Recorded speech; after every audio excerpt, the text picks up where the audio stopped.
I'm Dara Thomason, and this is Love Yourself In, episode 230. You can't go cold turkey with food because we all need food. How do we have holiday eating, not feel deprived, and not gain weight? This episode is really geared on how you can actually change all of that in a way that's healthy and happy.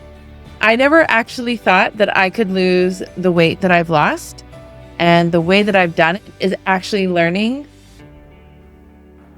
how our brain and our bodies work together. That is why I'm so happy I have this podcast for you all. It just brings me so much joy that I can help you finally see that emotional eating, that weight loss is not about not being smart enough. I talk about this big dilemma of we know what we should eat, but we end up eating the cookies or the dough or whatever that is. And we think, why did I do that? I didn't want to do that. I'm a mom of 5 kids and have struggled with my weight since my early 20s. It all started when my parents separated. Until I started to understand really what's going on in the body, I spent a lot of time and energy on diets. I would scour all the books at the library. I tried really hard. I love that you're here, especially if you're here watching December 18th. I understand how much of a struggle this is. And it really does bring me so much joy knowing that I can help you. We're going to dive into this concept of addiction. I have a family of addictions, several generations, even my own family, my siblings, we have addiction, alcohol, drugs. It's challenging because the traditional world says, just cut it out. They can put all their focus on not eating the thing. So with alcohol, with drugs, pornography, all of those things, it's very clear. Did I do it or did I not? And so with food, really hard. That is why I'm here to help you figure out what's going on. I don't want to make it really complicated because this is a busy time. This is go time. The holidays are a week away. And when our internal dialogue is, it's go time, we got to get going. What haven't you done? Look at all the things we have to do. This is really stressful. And so the message, because our emotions come from our thoughts, right? So the message is, we better get moving. We don't have time to sleep. We don't have time to do any of these things. We got to go, go, go. So now we've got this cortisol that's going through our body, and it's actually happening when you don't even realize it. 95% of our thoughts are subconscious, right? They're under the water. They're just like the undercurrent, the undertow. And so we're questioning, why do I have this little zit on my face? Or why do I wake up jittery? Or why can't I sleep? What is wrong with me? And why do I keep scrolling on my phone? I don't want to be scrolling. I want to be productive and wrapping presents and doing all the things that I really want to do. The first thing about this is our feelings always come from our thoughts. I use emotions and feelings interchangeably. We have a thought, like there's so much to do.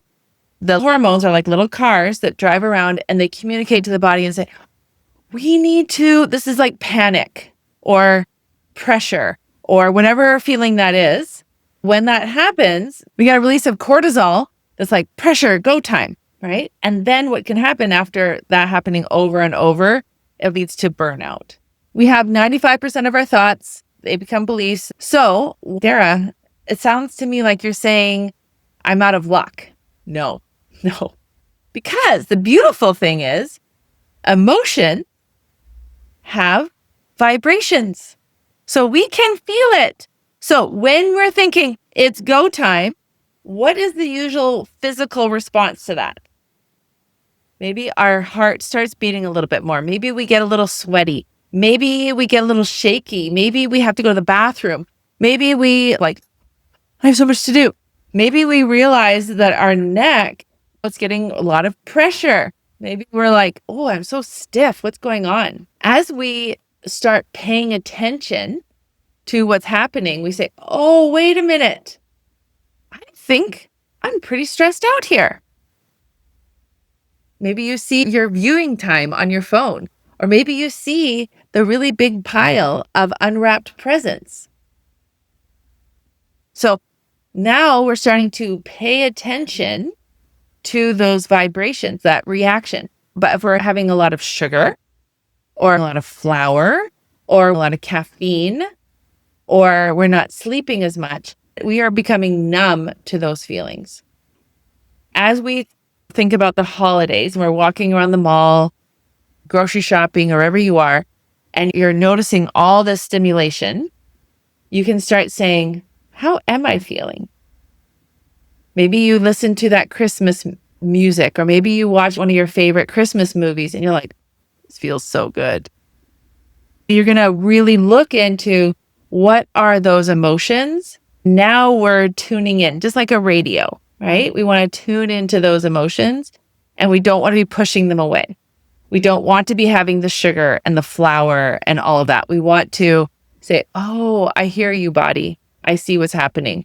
I'm going to pay more attention to you. Okay, so now that we review that, because that's really important to know. First of all, I didn't know that. Second of all, I still forget sometimes that I have these emotions and they do this, and then I try to fight them and it makes it worse. Like avoid, resist, react makes it worse, right? Dara's talked about this in her podcast. People talk about this. You could be in an elementary classroom and they'll talk about that. Feel your feelings. It's like the new thing, right? We didn't know that, right? So this is the next move. We need to take charge. Now, I know you know how to take charge. I know you do. I have a client. This is actually one of the wins. She saw in her guild. I think I shared that.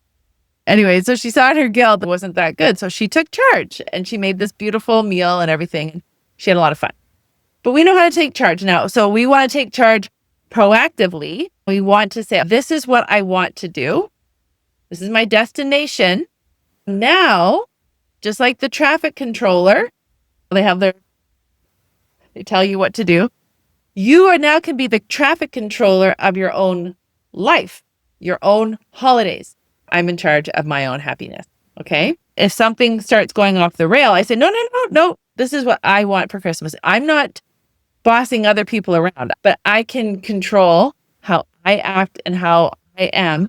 And so if I want to have my house look a certain way, then I now have to plan ahead of these are the times that I'm going to be decorating my house. If someone asks me if I want to go and do something, I say, oh, actually, I've already got plans. I'm decorating my house. They don't even have to know that. For you, that's what you want. Otherwise, you're at 2 a.m. decorating your house and you're not enjoying that. Learning how to redirect yourself is a really important skill because we can't quit food. You can quit alcohol and get the help to support, but we can't quit food. The reason why we turn to certain foods, one, we want to numb the negative thoughts. Two, if we're having a lot of stress, then we're craving those carbs, we're craving that energy. The third is that we're not giving ourselves the emotions. We're not letting ourselves feel those feelings. So now we're going to that fake, false pleasure of the food. If we can break up with unhealthy patterns of food, then we don't have to worry about going cold turkey. One of the strategies inside my program when people join, I say, guess what? You're not going to eat flour and sugar for 6 weeks. And they're like, Dara, you're crazy. One of the reasons we do that, there's 2 reasons. One is that how often do we eat food that we don't even realize we're doing it? We're like, I just ate that whole thing of cookies. What? I just ate that whole thing of cookies? Are you kidding? If we say, no, we're not eating that, then we know we don't eat it. Just like no licks, bites, or sips. There's a great quote from Clay Christensen says, it's much easier to stick to a goal when you just make 100%. Even if you make 98%, there's that 2% that you're just going to be like negotiating, wastes a lot of energy. If I just say, I'm not eating flour and sugar, it's not saying you're going to be perfect, but now you have an awareness. And the second main reason is our body needs a break. It's if you've had the stockpile of sugar and flour, your body's, this is a lot. I'm feeling really overwhelmed with all the extra weight and the lack of nutrients and minerals. We want to change the way we use food. We want to use food in a way that's going to feel amazing and awesome for us. Now, I had my birthday recently. I like to do my podcast in advance. And my friend made me the most delicious German chocolate cake. It's one of my faves. And I have been enjoying that cake all week. It's gone now. And I planned ahead 24 hours in advance. As I was eating that cake, I never felt guilty. I didn't overeat the cake because I knew how much I was going to eat. The process of eating that cake was lovely. Contrast that to sneaking downstairs or sneaking at the drive-thru. It feels kind of guilty pleasure-y-ish at the beginning, but then it really deteriorates your self-confidence and self-trust. When people have affairs on each other, like two married people, part of the allure is that sneakiness, right? And then once it's all out in the open, does it last as long? Is it as good? I don't know. That's not something I've spent a lot of time and energy studying or thinking about, but it is very fascinating to look at the psychology of what's going on. If we think that we're being sneaky and all of that, that's what we're addicted to. So this is my question for you. How do you want to use food for you? Do you want to feel like you're taking really good care of yourself? I was sharing this analogy with a client the other day, and it's very Christmassy themed. So I would be curious on your take of it. So you think about Santa and his elves. They have their list and they're building all the toys, and they've been consistently doing all of those toys all year long. They know how long it takes to make a bear and all the things. They are very planned and organized. But imagine there's a rush job for Santa's elves, and they are trying their best to get everything done. And my grandma Hazel had a sign that said, "The hurrier I go, the behinder I get." So these poor Santa's elves get overloaded. They get overwhelmed and can burn out. I think about my own body. If I'm constantly feeding my body flour and sugar, then my body can burn out. It can be exhausted, sluggish, have brain fog. It's not working properly. It's like putting glue through a machine. It's like, it gets stuck in places. So it's no wonder you have PCOS, or no wonder you're not having regular bowel movements.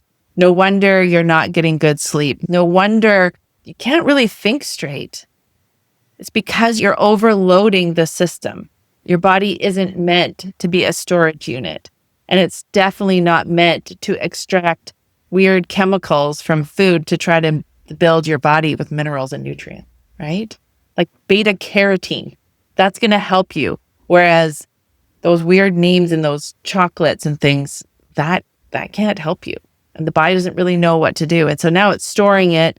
And now we're walking around being influenced by that. I'm not fear mongering here, but I'm actually just talking about the science of what's happening.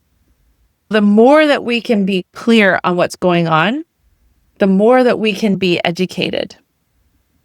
So inside my program, and when I work with my clients, there are 5 pillars to permanent weight loss. It really is talking about what is the role of food in your life. How are you actually taking care of yourself? The first one is weight loss science is simple. Weight loss science is not complicated. I used to teach grade 5 and 6, and I'd take these big complicated concepts like electricity or weather, and I would break it down into simple things.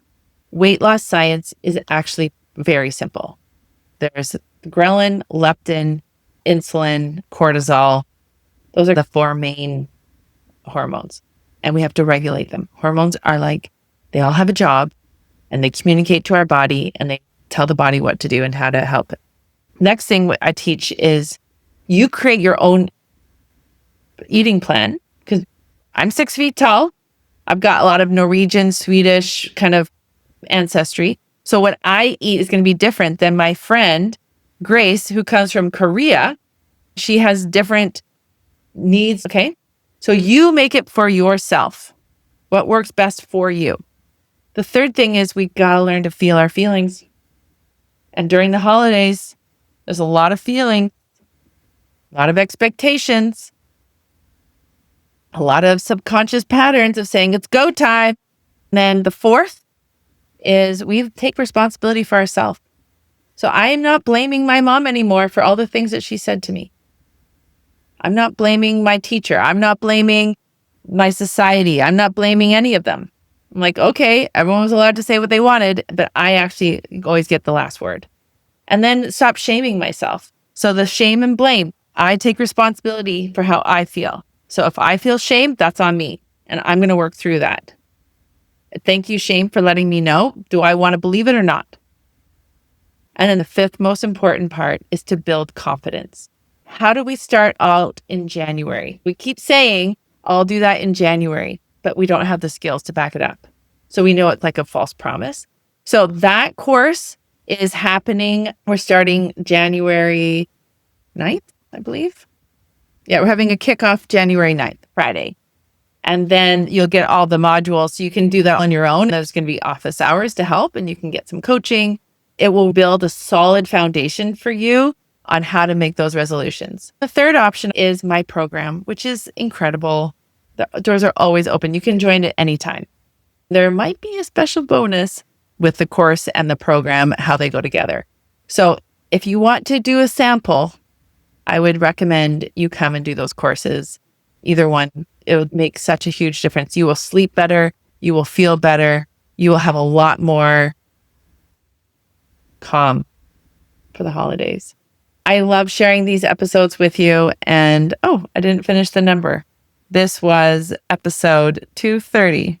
So I will see you next week we're having an early time because of the holidays, because our next podcast day is the 25th. So we actually have two special ones for you during the holidays. Next podcast is going to be Don't Be Afraid of Making Goals. I'll give you a little bit more about the course that's happening in January. And then December is going to be so special. I love the name of it. Merry Christmas, my gift to you of permanent weight loss. All right, we will see you. If you know what you should do, but you can't figure out why you keep falling short, it's the dilemma, isn't it? You have all the knowledge, you know the steps, but something keeps you from following through. That's exactly what we resolve in Love Yourself Thin, my lifetime membership for quilters and creatives, because you don't have a knowledge problem, you have a thinking problem, and that's what we're here to solve.